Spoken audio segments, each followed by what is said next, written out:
میزان اندیشه. تحلیل و بررسی موضوعهای روز از دیدگاه کارشناسان ساحه. میزان اندیشه، برنامه تحلیلی در رادیوی فرهنگ با زیورشاهی اختمشاه.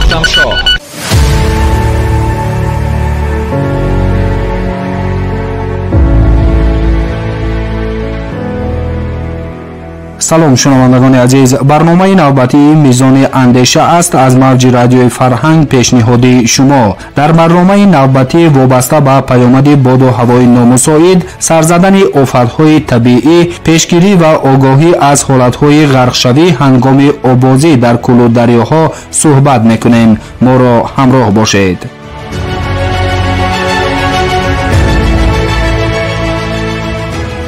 طور همگان شاهد گردیده ایم از آغاز ماه می در قلمرو مملکت بارشات باران‌های با شدت که در پی آنها آمدن سیل، فرآمدن یرچ و بلندشوی سطح آب دریاها به عمل آمده‌اند زیاد بودند. کمیته حالت‌های فوق‌العاده و مدافع گرجانی نزد حکومت جمهوری تاجیکستان و ریاست‌های آن در شهر و نواحی مملکت رسما شهروندان کشور و ساختارهای دخلدار را از پیامد ناگوار طبیعی آگاه نمودند. با وجود آن هم متاسفانه با سبب به تکرار باریدن باران‌های از معیار زیاد در چند از منطقه‌های آسیب‌پذیر شهر و ناحیه‌های جمهوری خسارات زیاد و حتی تلفات جانی به قید گرفته شد. شنوندگان عزیز، به خاطر مفصل صحبت نمودن اطراف این موضوع ما با استودیوی رادیوی فرهنگ سردار شعبه کار با جامعه کمیته حالت‌های فوق‌العاده و مدافع گرجانی نزد حکومت جمهوری تاجیکستان امیده یوسفی را دعوت نمودیم تا در رابطه با این مشکلات صحبت و توصیه‌های خود را به سمع شما شنوندگان رسانند. شما را قبلا برای تشریفتان خیر مقدم میگویم. خوش آمدید و یک سلام خاصه شما به شنوندگان ما در آغاز. سلامت باشید آن کسانی که میشنوند ما را و امیدوارم که خاندان شما پرفیض است. امیدوارم که آن آفت‌های طبیعی که شد از خاندان شما دور است. در حقیقت شما درست قید کردید، ماه می خود خیلی ماه نهایت وزنی بود. از بیانی که بارشات‌های پرشدتی که در ماه می رخ دادند آنها هم سبب شدند برای رخ دادن حادثه طبیعی از قبیل آمدن سیل، فرآمدن یرچ، فرآمدن سنگریزش. اساس بیانی که خود جمهوری ما جمهوری کوهی می باشد و بیشتری مناطق ما این کوهی است، یعنی 93% کوهسار است. بنابراین خود حادثه های طبیعی رخ دادنش خیلی و خیلی زیاد گشت. اساس بیانی که در خود کوه ها برف ها جمع می شوند. غیر از این باید قید نمود که هم بلندشوی حرارت هوا، هم آن بارشاتی که شد مساعدت کرد برای رخ دادن این گونه حادثه ها. از باز در اینجا ما باید اضافه نمایم که شکرانه تاجیکستان ما از خودی منبع آب است و از آب خیلی بای است. بنابراین در این اسنا باید قید نمود که بلندشوی سطح آب دریاها هم به نظر رسید که خود هم مساعدت کردن برای رخ دادن آفت‌های طبیعی، یعنی باز هم اوج گرفتن آنها. اگر انیخترش رو گویم باید ذکر نمود که برای پیشگیری نمودن این گونه حالات از جانب کمیته پیش از بارشات چندین مراتب هم آگاهی نامه‌ها و هم توصیه‌ها با اهالی و از آن جمله با مقامات‌های حاکمیت محلی هم طریق واسطه‌های اخباری عامه و هم طریق برقیه‌های تلفنی به خود هر یک شهر و ناحیه تاجیکستان فرستاده شد برای اندیشیدن چاره‌ها جهت پیشگیری نمودن این گونه حادثه‌ها. متاسفانه نه همه شهر و ناحیه‌ها متصدیین و از همه مهمش خود اهالی به توصیه‌های ما گوش ندادند و عاقبت آن حالی که شد ما خود شاهد هستیم. باید خیلی نمود که بیشتر اگر به تحلیل‌ها رو آوریم پس بیشتر رخ دادن حادثه‌های طبیعی در حدود ناحیه‌های دامنه‌کوهی و کوهی، ناحیه‌های تابعی مرکز، ولایت ختلان و قسمت غربی ولایت مختار کوهستانی بدخشان به چشم رسید. این زمان باید قید نمود که برای برطرف سازی این گونه آفت‌ها از جانب هم کمیسیون شهری ناحیوی و حتی که جمهوریوی چاره‌ها اندیش داشته ایستادند. از جانب حکومت جمهوری تاجیکستان پیوسته تمام کارها زیر نظارت بوده، هم یاری برای اهالی که ضرر دیده است رسانیده داشته است. لیکن ما واسه با این باید قید نمود که متاسفانه تلفات جانی که شد این رو هیچ کس برقرار کرده نمیتواند. باز با تاسف باید ذکر نمود که در اینجا بیشتر حالات در حالت با مرگ دچار شوی شهروندان متاسفانه این هم باشد از روی بی اهمیتی خود شهروندان است، یعنی بی مسئولیتی آنها می باشد. بنابراین در اینجا باید قید نمود که بار دیگر از فرصت مناسب استفاده برده. پس از اون که من سخن خودم را دوام دهم بار دیگر تکرار میکنم خواهشمندیم هنگام شنیدن آگاهی نه تنها از جانب کمیته بلکه حالتی دیگر وزارت و اداره‌ها باید که حتما گوش دهند، چون مقصد یگانه است. این هم باشد حفظ نمودن سلامتی جانی شهروندان و از آن جمله اموال آنها. این زمان باید قید نمود که کارهای بدطرف‌سازی در اگر منطقه رشت را گیریم، این هم باشد علاقه از خود شهر وحدت، ناحیه فیض‌آباد، خود شهرک غرب، ناحیه سنگوار، ناحیه نورآباد از آفت‌های طبیعی و از قبیل آمدن سیل و فرآمدن یخ ضرر دیدند. بیشتر ناحیه نورآباد ضرر دید و خود دهه یخک میباشد. در اونجا کارهای بدطرف‌سازی این زمان حالا هم ادامه دارند از سبب اونی که بارشات قطع نشده ایستاده است. گرچه که در شهر دوشنبه ما آن را کم احساس نماییم، در دامنکوه و کوهسار آن بیشتر رخ میدهد و طبق معلومات اگنتی آب و هواشناسی کشور تا آخر ماه می همین گونه هوا باقی میماند. این بارشات بارانی پرشدت سیلاسا مخصوصا در منطقه های دامنکوهی و کوهی ادامه خواهد یافت. اگر به منطقه حصار ما روی آوریم، پس این هم باشد حدود ناحیه شهر نو، حدود شهر حصار، حدود ناحیه ورزاب و رودکی هم از آفات طبیعی ضرر دیدن و در اینجا من باید قید نمایم که تلفات جانی در خود ناحیه‌های توبه مرکز این در ناحیه نورآباد به قید گرفته شده و ناحیه ورزاب. البته باید با تاسف باید ذکر نمود، بار دیگر تکرار میکنیم، اینجا هم باز میگویم ندانستن اجرای کردن قاعده‌های بی خطری هنگام رخ دادن آفت‌های طبیعی، بی اعتنایی، بی نظارتی. در حدود ولایت ختلون این زمان 28 می در حدود جماعت دهات گلستان و کدوچی در نتیجه بارشات شدید باران باز آمدن سیل به قید گرفته شد که با 5 میدان نزد حولگی آب لایقه در آمده است و در خود حدود جماعت دهات گلستان باشد در نتیجه شمال شدید 62 شифر خانه‌های استقامتی کنده شدند. سیمچوبی که میپیوندد خود نقل‌های برقی را آن هم چپه گشته است. این زمان کارهای برطرف‌سازی ادامه دارند. در حدود ولایت ختلون این ناحیه فرخور، ناحیه واسع، ناحیه تیمور ملیک از آفات طبیعی ضرر دیدند. خود ناحیه دنغره هم نیست و در اینجا باید قید نمود که کارها برای برطرف‌سازی ادامه دارند. بیشتر من در اینجا باید قید نمایم که ناحیه فرخور و ناحیه 5 در نتیجه بلندشوی سطح آبی دریاها و از اون جمله بارشات شدید باران ضرر دیدند. خوشبختانه باید قید نمود که دیروز اون حادثه طبیعی که در حدود ناحیه واسع رخ داد خسارات جانی به میان نآورده است و کارهای برطرف‌سازی ادامه دارند. من باید قید نمایم که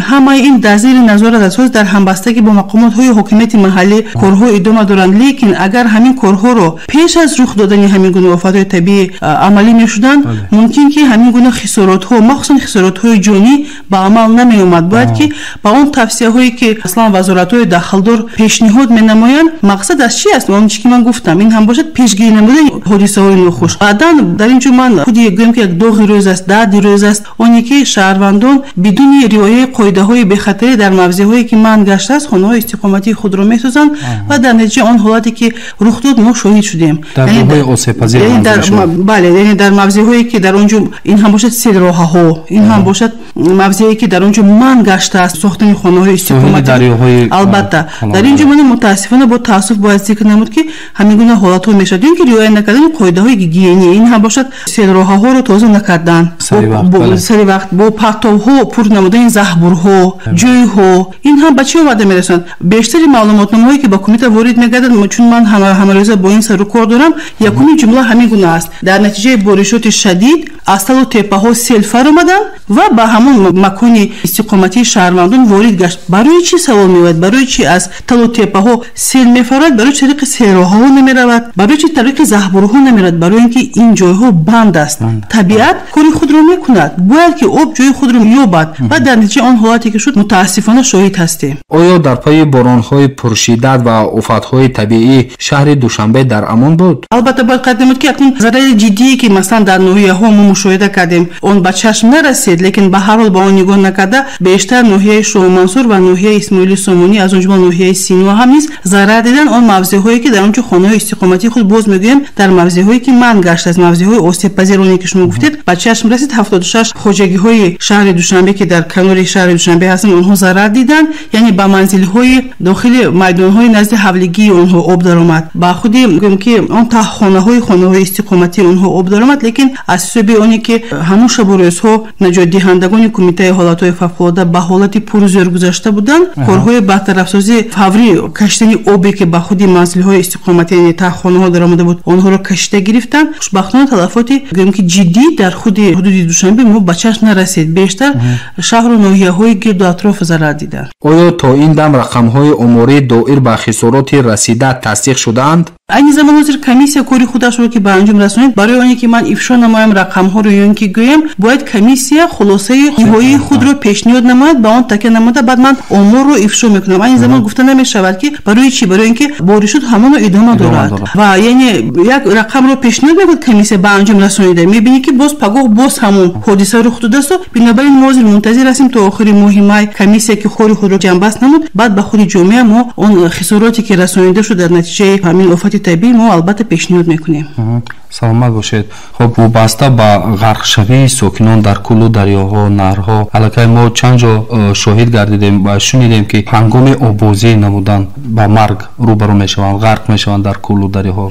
дуруст аст. ин ҳама сола як мушкилоти ниҳоят гӯем ки рақами як аст, чун бояд зикр намуд ки мавсими обозӣ дар ҳудуди мамлакат аз 1 июн расман оғоз меёбад ва барои омода намудани он маконҳое ки онҳо иҷозатнома доранд барои қабули шаҳрвандон, барои ҳам истироҳат намудан дар назди обанбор ва ҳам дар он ҷо обозӣ намудан, гурӯҳи корӣ аз охири феврал кори худро оғоз намуд. гурӯҳи кории байни идоравӣ, ин ҳам бошад ба он ҷо кормандони кумитаи ҳолатҳои фавқулода, ҳукумати шаҳри Душанбе, ҳукумати гӯем ки гирду атрофи ки шаҳри Душанберо иҳота мекунад онҳо, ин агар дар ҳудуди гӯем ки Душанбе гирем, агар дар вилоятҳои гӯем ин гуна гурӯҳҳои корӣ ҳам аз ҳисоби худи ҳамон кормандони кумита ва аз он ҷумла дар ҳамон вилоятҳое ки шаҳрҳое ки он ҷо мутаассисиён ҳастанд, ин ҳам бошад вазорати маориф, вазорати тандурустӣ, вазорати корҳои дохилӣ шомил гашта маконҳоро аз зери санҷиш гузаронида истодаанд. Инро ҳам бояд зикр намоям ки дар охири моҳи май онҳо хулосаи худро пешниҳод мекунанд. Танҳо баъд аз ин маконҳо имконат иҷозат мегиранд ки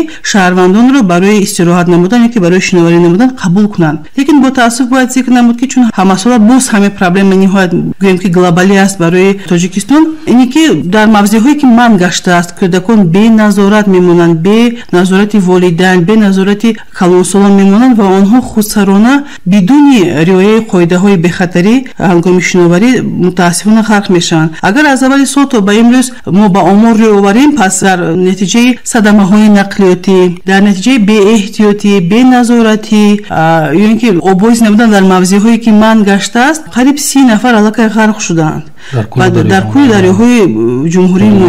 дар ин ҷо бояд қайд намуд ки боз бо таассуф зикр намоем ки боз ҳам беназорати аз ҷониби волидайн. Танҳо ҳафтаи сипарӣ гашта дар ҳудуди мамлакати мо ду факте ки ин ҳам бошад ҳодисаи нохуш дар натиҷаи якеаш дар натиҷаи омадани сел кӯдак дар дохилаи селоба монд, духтарчаи 12 сола дар ҳудуди ноҳияи Фархор. дуюмаш ин факте ҳам ки буд дар ҳудуди ноҳияи Нуробод, духтарчаи 13 сола вай ҳам дар натиҷаи гӯем ки ин ҳам бошад падару модар гунаҳгор аст, чун бояд ки ҳатман албатта огоҳ мекарданд ки фарзанди онҳо дар ин рӯзҳо барои чарондани чорвоӣ ки барои баромадан ба ҳамон мавзеъҳое ки хафнок аст наравад. ду факт аллакай ба қайд гирифта шуд, бо таассуф бояд зикр намуд ки инҷо кӯдакон ғарқ шуданд. ва дар ин асно бояд қайд намуд ки имсол корҳои на танҳо фаҳмондадиҳӣ, балки корҳое ки санҷишӣ ҳам бошад ва корҳое ки муштарак мо бо кормандони вазорати корҳои дохилӣ мегузорем, рейдҳое ки мегузаронем, онҳо боз ҳам гӯем ки пурзӯр мешаванд. чун бояд қайд намуд ки бояд ки он шуморае ки айни замон мутаассифона рӯй ба афзоиш ниҳода истодааст, мо онро бояд ки нигоҳ дорем. чун агар ҳамин гуна идома кардан гирад, ҳолат чӣ гуна мешавад? ҳарорати ҳаво рӯзту ба рӯз гарм шуда истодааст ва албатта яке аз шуғли дӯстдоштарани кӯдакон ин обозӣ мебошад ва бидуни оне ки намефаҳмад, кӯдак намефаҳмад ки об на танҳо ин манбаи ҳаёт аст. об дар ҳолати риоя накардани оддитарин қоида ин як калиди марг шуда метавонад. инҷо эҳсос намекунад. бинобар дар ин асно падару модар бояд ки ҳатман нисбати фарзанди худ, нисбати ҳифзи саломатии ҳифзи ҷони ӯ тамоми талошҳоро бояд ки роҳандозӣ кунад. ва дар ин ҷо ман албатта ҳамчун модар ман мефаҳмам вақте ки дар оила аз ҳама мудҳиштарин ба фикрам фоҷиаи ин фавти фарзанд аст, мефаҳмам. лекин дар ин ҷо ман агар боз ба ҳамон шуъур рӯоварам беэҳсосот, пас дар асоси қонуне ки аз нав таҷдид гаштааст оид ба худи масъулияти падару модар, тибқи ҳамин қонунгузорӣ ба ҷавобгарӣ кашидани падару модаре ки ба ҳамин гуна ҳолат роҳ дод, яъне беназорат гузошт. корҳои фаҳмондадиҳӣ албатта мо мебарем тариқи телевизион, тариқи радио, тариқи воситаҳои ахбори мо, вохӯриҳое ки мешавад. лекин боз мегӯям тамоми тарбия, тамоми шуурнокии фарзанд ё ки маслан муносибати ё нисбати ҳаёти хеш аз оила манша мегирад. агар дар дохили оила падару модар ҳамарӯза ин хеле не ки стихиявӣ як маротиба гуфт ҳамин ки ба анҷом расонид, на танҳо гуфт, балки ки бо худи мисолҳо масалан фаҳму ва ҳамарӯза ин гуна агар корҳо пеш аз оне ки масалан саҳар ба кор раванд ҳатман ҳар як оила саҳар ҷамъ мешавад сари дастархон дар ҳамон ҷо агар бори дигар гӯяд ки писарам духтарам ҳангоми убур намудани масалан роҳи автомобил гад эҳтиёт бош ба тарафи чап нигоҳ кун ба тарафи рост нигоҳ кун хоҳишмандам айни замон ба назди ҳамон мавзеъҳои об нарав барои ин ки айни замон ҳоли ва об хеле сард аст ба дуюмаш ки лоёба омада истодааст ва хаф дорад бе масалан ҳузури калонсол мабодо агар он ҳодисаи нохуш шавад ба ту каси ёрӣ расонида наметавонад агар ҳамин корҳо оддитарин ҳамарӯза дар оила шавад ман бо боварии том гуфта метавонам ки мо ҳолати ғарқшавии минбаъдаро пешгирӣ карда метавонем ба тариқи зӯроварӣ албатта кор мешавад лекин ба он мақсадҳое ки мо гузоштаем ба он ноил гашта ба душвориҳо дучор мегардем бинобар ин аз фурсати муносиб истифода бурда бори дигар ба волидайн муроҷиат карда хоҳишмандам ҷиҳати пешгирӣ намудани ҳалокати фарзандони худ ҷиҳати пешгирӣ намудани фалокати оила як лаҳза фориғболии шумо ба фалокати тамоми умр оварда мерасонад бинобар ин хоҳишмандам беэҳсосот ҳатто бо фарзандони худ бошед ба фарзандони худ бояд ки ҳатман маслиҳат диҳед бори дигар маслиҳатчӣ ва ибрат нишон диҳед баъзе ҳолатҳо мешавад ки мо калонсолон маслиҳат доданро бисёр дӯст медорем суханҳои бисёр олимартаба гап мезанем лекин худ баъдан бо рафтори худ нишон медиҳем ки сухани мо як тараф мемонад кирдори мо дигар тараф бинобар ин хоҳишмандам волидайн суханҳои худро бо рафтори худ бояд ки боз ҳам мустаҳкамтар намоед то дар назди фарзандонатон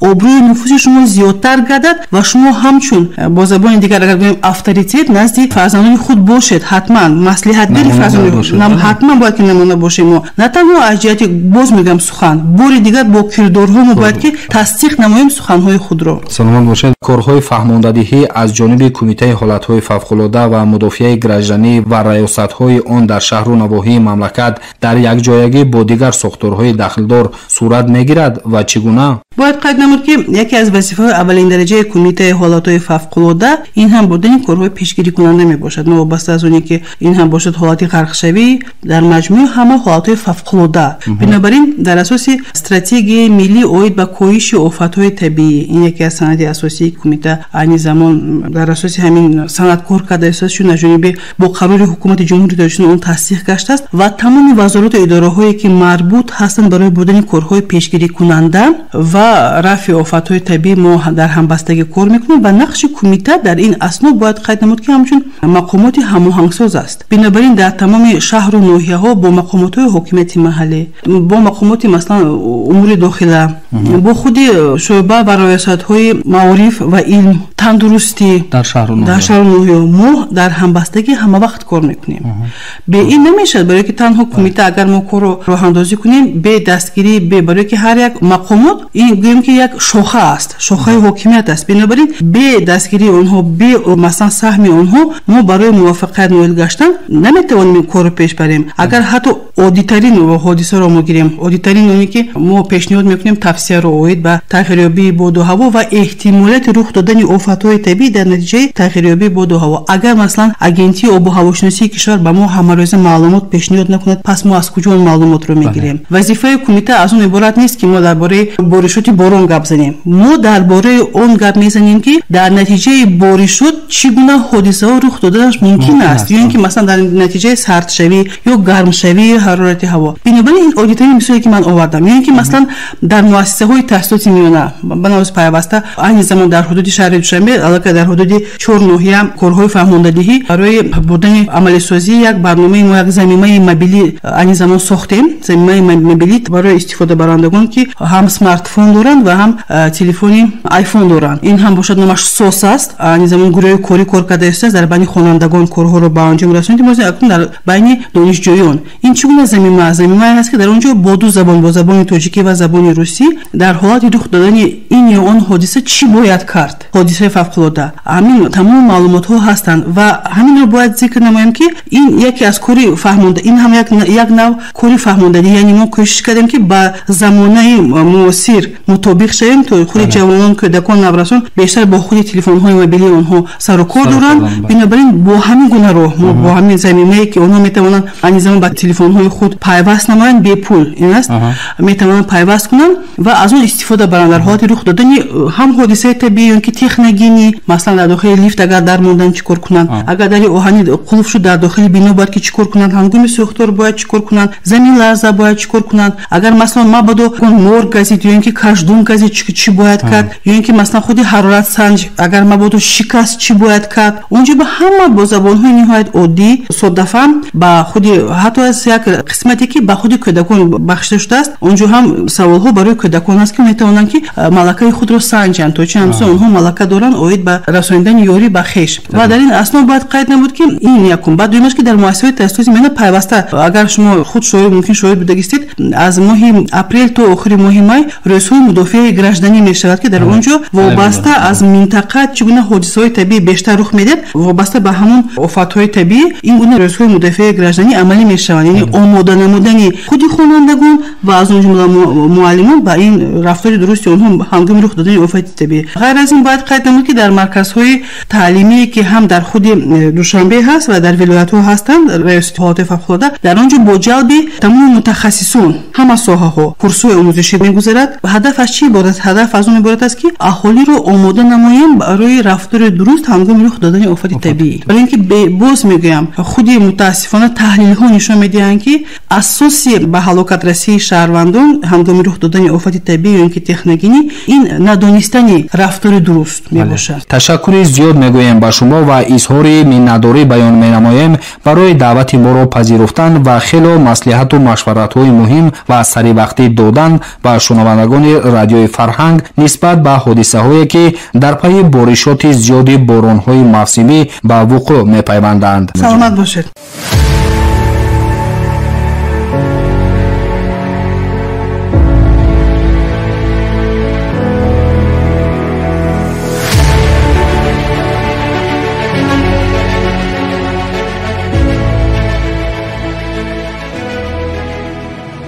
шунавандагони азиз, ёдовар мешавем ки шумо суҳбати моро вобаста ба паёмади боду ҳавои номусоид, сарзадани офатҳои табиӣ, пешгирӣ ва огоҳӣ аз ҳолатҳои ғарқшавӣ ҳангоми обозӣ дар кӯлу дарёҳо бо сардори шӯъбаи кор бо ҷомеаи кумитаи ҳолатҳои фавқулода ва мудофиаи граждании назди ҳукумати ҷумҳурии Тоҷикистон Умеда Юсуфӣ шунидед. шунавандагони азиз, мо низ дар ин баробар аз шумо даъват менамоем, таъкид мекунем ки бо пешниҳод гардидани огоҳӣ дар робита ба тағйир ёфтани обу ҳаво ё ин ки сарзадани ҳодисаҳои нохуши табиӣ эҳтиёткор бошед, худ ва наздиконатонро ҳифз намоед.